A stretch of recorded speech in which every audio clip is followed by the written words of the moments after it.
Good morning students. ये हिंदी की हमारी स्टार्टिंग क्लास है और आज से ही हमारे चैनल की सारी क्लासेस स्टार्ट हो रही हैं। मैं और मेरी टीम पूरी कोशिश करेंगे कि आपके लिए ये चैनल बहुत ही हेल्पफुल हो और आपके एग्जाम पॉइंट ऑफ व्यू से आपकी बहुत मदद करे, क्योंकि हम सब मिलकर के आपके लिए बहुत ही ज़्यादा प्रयासरत हैं। और अगर हमारे चैनल से या हमारे किसी टीचर से किसी भी तरीके की कोई गलती होती है तो आप हमें हमारे कमेंट सेक्शन में आइए और हमें बताइए, तो हम इसमें सुधार का प्रयास करेंगे। तो आइए आज हम सब मिल करके हिंदी की फर्स्ट क्लास स्टार्ट करते हैं। और फर्स्ट टॉपिक है वर्ण विचार। क्योंकि ये हिंदी की स्टार्टिंग क्लास है, इसलिए ये क्या है, हमें सबसे पहले वर्ण से पढ़ना पड़ेगा, क्योंकि ये एक बेस का काम करता है और हिंदी को समझने के लिए उसके बेस को समझना बहुत जरूरी है। क्योंकि अगर हम जब तक किसी भी चीज के बेस के बारे में नहीं जानेंगे तब तक उस क्लास को बहुत ही अच्छे तरीके से समझ नहीं पाएंगे। सो विदाउट वेस्टिंग टाइम हम स्टार्ट करते हैं वर्ण के बारे में पढ़ना। ठीक है, वर्ण के बारे में तो आप लोग बचपन से ही पढ़ते आ रहे होंगे। हमारी स्टार्टिंग की क्लासों में ही, जब हम नर्सरी एलकेजी में रहते हैं, तभी से हमें वर्ण के बारे में पढ़ाया जाता है। लेकिन फिर भी क्योंकि ये स्टार्टिंग क्लास है तो हम लोग वर्ण से ही शुरू करेंगे। और ऐसा कोई एग्जाम नहीं होता होगा जिसमें वर्ण से 2 या 4 क्वेश्चन पूछे ना जाते हों। ये एक बहुत ही इंपॉर्टेंट टॉपिक है, इसलिए आइए आज हम सब मिलकर के इसे पढ़ना स्टार्ट करते हैं।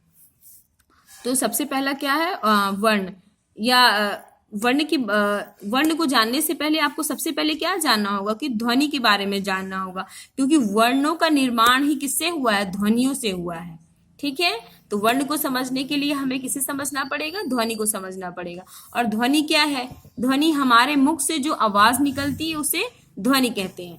आप लोग इसकी लंबी लंबी डेफिनेशन, सबके पास बुक्स है, सभी लोग पढ़ते हुए हैं, सबके पास बुक्स होती हैं लेकिन लोग जब किसी चैनल से जुड़ते हैं या किसी टीचर से पढ़ते हैं तो उनका ये मतलब नहीं होता कि हम आपको रटी रटाई परिभाषा आपको बताएं और आप उसे रटें। लेकिन उसका मतलब ये होता है कि आप उन्हें ऐसा पढ़ें कि वो आपके दिमाग में भी बहुत ही अपने शब्दों में, किसी भी टॉपिक को समझने के लिए आप उसे अपने शब्दों में पढ़िए। और मैं तो कहूंगी बिल्कुल अपने ही शब्दों में आप अपने लिए नोट्स बनाइए, जो आपके लिए बहुत आसानी से आपके एग्जाम में मदद करे। आप उसे पढ़ेंगे अपने शब्दों में, जब आप लिखेंगे तो आपको तुरंत ही याद हो जाएगा। तो वर्ण क्या है, ध्वनि क्या है, हमारे मुख से जो आवाज निकलती है उसे हम क्या कहते हैं, ध्वनि कहते हैं। ठीक है, ध्वनि का निर्माण बहुत साल पहले हो चुका था, बहुत सदियों पहले। जैसे जब लोगों ने स्टार्ट किया था, जब पृथ्वी पर लोग आए, तभी से लोग एक दूसरे से जुड़ने के लिए ध्वनियों का प्रयोग कर रहे हैं। ध्वनि को ही क्या कहा जाता है, भाषा कहते हैं, जिससे लोग एक दूसरे से जुड़ते हैं। लेकिन इसमें क्या था, स्थायित्व नहीं था। लोग आज जो बात कहेंगे, अगर हम भाषा के लिखित रूप का प्रयोग ना करें, केवल मौखिक से ही अपनी बातों को कहें, तो अगर हम आज कोई बात कहते हैं और हम कल क्या करेंगे, उस बात को भूल जाएंगे। तो ये लोगों के अंदर बहुत साल तक तो ये किए, लेकिन जब उन्हें महसूस हुआ कि अपनी चीजों को व्यवस्थित करने के लिए, तो उन्होंने क्या किया, उन्होंने सोचा कि अब इसे व्यवस्थित करने के लिए क्या कहा जाए। तो इसके लिए हमारे बहुत से आचार्यों ने बहुत प्रयास किए और तब जाकर के क्या किया कि उन्होंने व्याकरण का, क्योंकि किसी भी भाषा की शुरुआत व्याकरण से होती है, तो उन्होंने सबसे पहले व्याकरण में कार्य किया। पाणिनि की कृपा से हमें हमारा व्याकरण प्राप्त हो सका और उन्हीं के द्वारा हमने जाना कि किस तरीके से शब्द, किस तरीके से वर्ण, किस तरीके से वाक्य का हम निर्माण कर सकते हैं। तो हमारे भाषा की सबसे छोटी इकाई ही क्या होती है, वर्ण होती है। ठीक है, और वर्ण का निर्माण क्या होता है, इन्हीं ध्वनियों से होता है।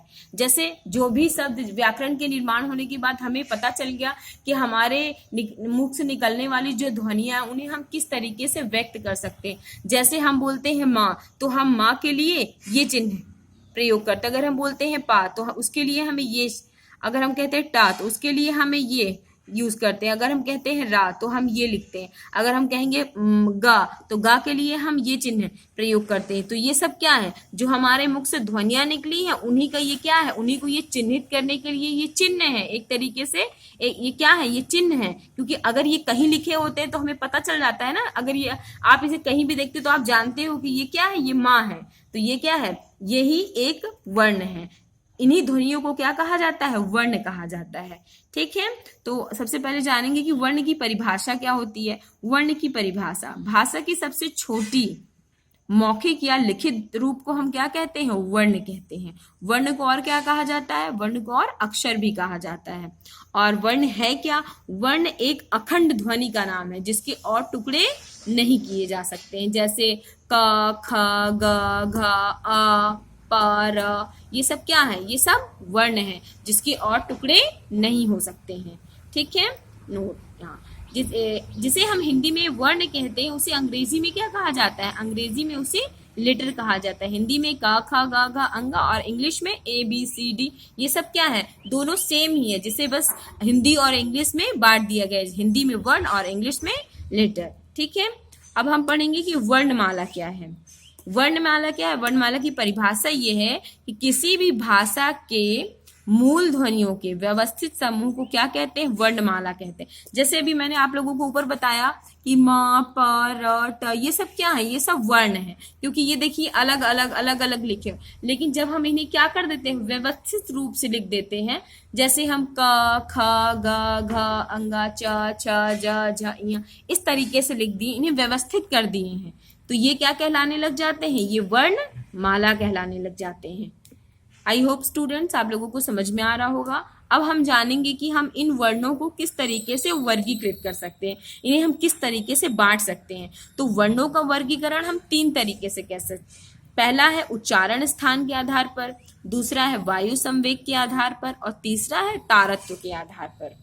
तो हम इन 3 तरीके से वर्णों का वर्गीकरण कर सकते हैं। अब हम जानेंगे कि उच्चारण स्थान के आधार पर वर्णों का वर्गीकरण कैसे होगा। तो उच्चारण के स्थान पर वर्णों का वर्गीकरण हम 2 तरह से कर सकते हैं, जैसे स्वर और व्यंजन। ठीक है, अब दूसरा है वायु संवेग के आधार पर वर्णों का वर्गीकरण भी 2 तरीके से होता है, किसमें, अल्प प्राण और महाप्राण। और तीसरा है तारत्व के आधार पर वर्णों का वर्गीकरण कैसे होता है, ये भी 2 तरीके से होता है, अघोष वर्ण और सघोष वर्ण। घोष वर्ण को ही सघोष वर्ण कहा जाता है, दोनों में कोई भी अंतर नहीं है। एग्जाम में जब लिखा होता है तो बहुत से स्टूडेंट इसमें कंफ्यूज हो जाते हैं, लेकिन आपको कंफ्यूज होने की बिल्कुल भी जरूरत नहीं है, क्योंकि घोष वर्ण ही सघोष वर्ण कहलाते हैं और अघोष वर्ण अलग होता है। तो तारत्व के आधार पर वर्ण के कितने भेद हैं, 2 भेद, सघोष वर्ण और अघोष वर्ण। आई होप स्टूडेंट्स आप लोगों को वर्ण के बारे में समझ में आ गया होगा।